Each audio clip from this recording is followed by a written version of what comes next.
चलिए दोस्तों, आज की वीडियो में बात करते हैं आखिर स्मैकडाउन में क्या कुछ हुआ है। पॉल हेमन की रिटर्न एंड रोमन रेंज का फिफ्थ मेंबर मिला या फिर नहीं, इसके बारे में भी बात करेंगे। दोस्तों उससे पहले आपने हमारे चैनल रसल फैक्टोरियल को अभी तक सब्सक्राइब ना करा हो तो प्लीज आज ही सब्सक्राइब करें। तो चलिए दोस्तों वीडियो को शुरू करते हैं। दोस्तों आज के शो की शुरुआत सोलो सुकवा करते हैं जब वो अपनी ब्लड लाइन के साथ रिंग के अंदर आते हैं। आते ही वो ऑडियंस को कहने लगते हैं कि उन्हें एक्नॉलेज करें। एंड दोस्तों इसके बाद सोलो सुकवा कहने लगता है कि मैं तो सर्वाइवर सीरीज के लिए तैयार हूँ, लेकिन क्या रोमन रेंज सच में तैयार है और उसको अपना फिफ्थ मेंबर मिला या फिर नहीं। तो दोस्तों इसके बाद सोलो सुकवा ये कहते हैं कि चलो इन सब बातों को छोड़ो। एंड सोलो सुकवा ये कहते हैं कि रोमन रेंज में तुम्हें लास्ट चांस देता हूँ, आज की रात खत्म होने से पहले तुम खुद को मेरे पास सरेंडर कर दो मेरी शर्तों पर। एंड दोस्तों इसके बाद ये सेगमेंट यहीं पे खत्म होते हैं। दोस्तों हमें इसके बाद फर्स्ट राउंड टूर्नामेंट मैच देखने को मिलता है जो कि WWE women's United State championship belt के लिए होता है। एंड दोस्तों मैच में हमें बियांका ब्लेयर वर्सेस ब्लेयर पोर्ट वर्सेस चेल्सी ग्रीन देखने को मिलती है, जहाँ बियांका ब्लेयर दोनों के ऊपर बुरी तरह से डोमिनेट करती है। लेकिन दोस्तों मैच के बीच में हमें जो एंट्रेंस के ऊपर स्क्रीन होती है उस पर देखने को मिलता है कि एक बैक स्टेज जेड कारगिल के ऊपर किसी ने अटैक कर दिया है और उसे काफी बुरी तरह से मारा है। एंड दोस्तों ये देख के बियांका ब्लेयर घबरा जाती है और वो मैच को छोड़ के जेड कारगिल के पास पहुंच जाती है। इसके बाद दोस्तों जो मैच होता है वो कंटिन्यू चलता रहता है। एंड दोस्तों मैच के विनर की बात की जाए तो इस मैच को चेल्सी ग्रीन जीत जाती है। दोस्तों में इसके बाद एलिया नाइट वर्सेस एस्कोबार का मैच देखने को मिलता है। दोस्तों मैच शुरू होने से पहले ही रिंग में अंधेरा हो जाता है एंड हमें शिंसुके नाकामुरा के वीडियो देखने को मिलते हैं जब वो कह रहे होते हैं कि मैंने एलिया नाइट को देखा है। उसको देख के बस मैं यही समझाऊं कि वो एक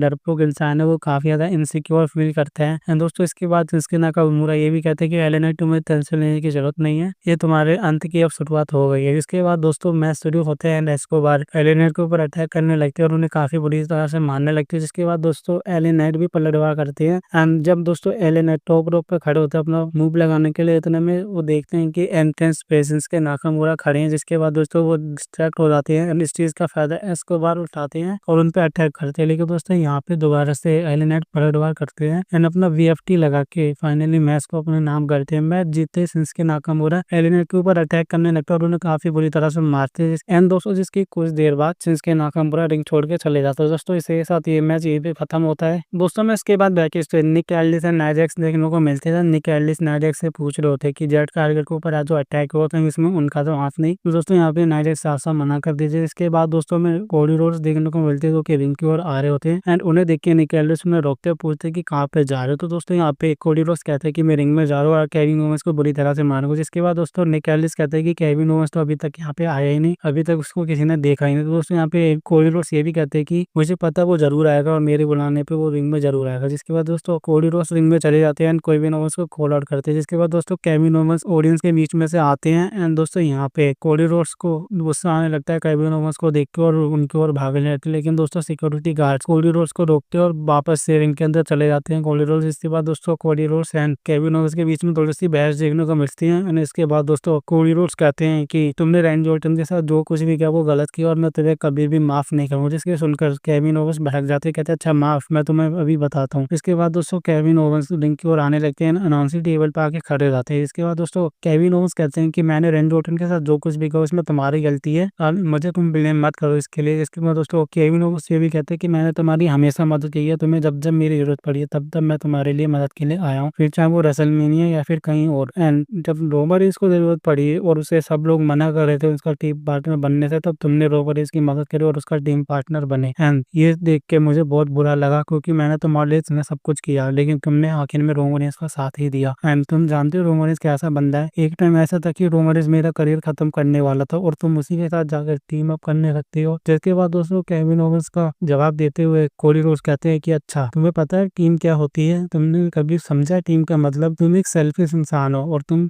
किसी की भी मदद के लायक नहीं हो एंड तुम्हें किसी का भी दोस्त बनने का हक नहीं है। इसके बाद दोस्तों कोडी रोड्स कहते हैं कि चलो ये सब बातें छोड़ो, तुम्हारे अंदर इतनी हिम्मत है तो आ जाओ मुझसे सर्वाइवर सीरीज में एक मैच लड़ लो। एंड दोस्तों इसके बाद केविन ओवेंस कोडी रोड्स का चैलेंज एक्सेप्ट करते हैं, कहते हैं कि ठीक है मैं तुमसे सर्वाइवर सीरीज में लड़ने के लिए तैयार हूँ, लेकिन तुम्हारे साथ उधर जो कुछ भी होगा उसके लिए मैं जिम्मेदार नहीं रहूंगा और तुम इस बार मेरे को ब्लेम मत करना। इसके बाद दोस्तों केविन ओवेंस ये भी कहते हैं कि रैंडी ऑर्टन मेरे आज भी बेस्ट फ्रेंड है और मैं उसे पसंद करता हूँ, लेकिन मैं तुमसे बहुत ज्यादा हेट करता हूँ। जिसके बाद दोस्तों केविन रोबर्स चले जाने लगते हैं एंड इतनी देर में कोडी रोड्स उन्हें बुलाते हैं, कहते हैं कि जिसके बाद दोस्तों कोडी रोड्स कहते हैं कि केविन ओवंस मुझे पता है तुम मुझे पसंद करते हो, मुझसे हेट नहीं करते बल्कि तुम अपने आप से हेट करते हो। जिसके बाद दोस्तों ये सेगमेंट यहीं पे खत्म होता है। दोस्तों बैक स्टेज हमें कार्मेलो दिखते हैं और उनके पास से जब कोडी रोड्स गुजर रहे होते हैं तो उन्हें देख के वो कहते हैं कि केविन ओवंस सही है, तुम गलत हो। जैसे सुनकर दोस्तों कोडी रोड्स की खिसक जाती है और वो कार्मेलो को बुलाते हैं अपने पास एंड दोनों के बीच में धक्का मुक्की देखने को मिलती है। जिसके बाद दोस्तों निक एलिस आके बीच बचाव करते हैं। दोस्तों में इसके बाद एक WWE women's tag team match देखने को मिलता है एंड दोस्तों ये match Naomi and Bayley versus Candice and Tiffany के बीच में होता है। दोस्तों मैच के बीच में जो नाया जैक्स होती हैं वो नाओमी के ऊपर अटैक कर देती है, जिसके बाद दोस्तों बेली के ऊपर भी अटैक कर देती है एंड इसके बाद नाया जैक, कैंडिस एंड टिफनी मिलके इन दोनों को बुरी तरह से मारने लगी। इसके कुछ देर बाद दोस्तों आयो स्काई आती है एंड नाया जैक्स, कैंडिस एंड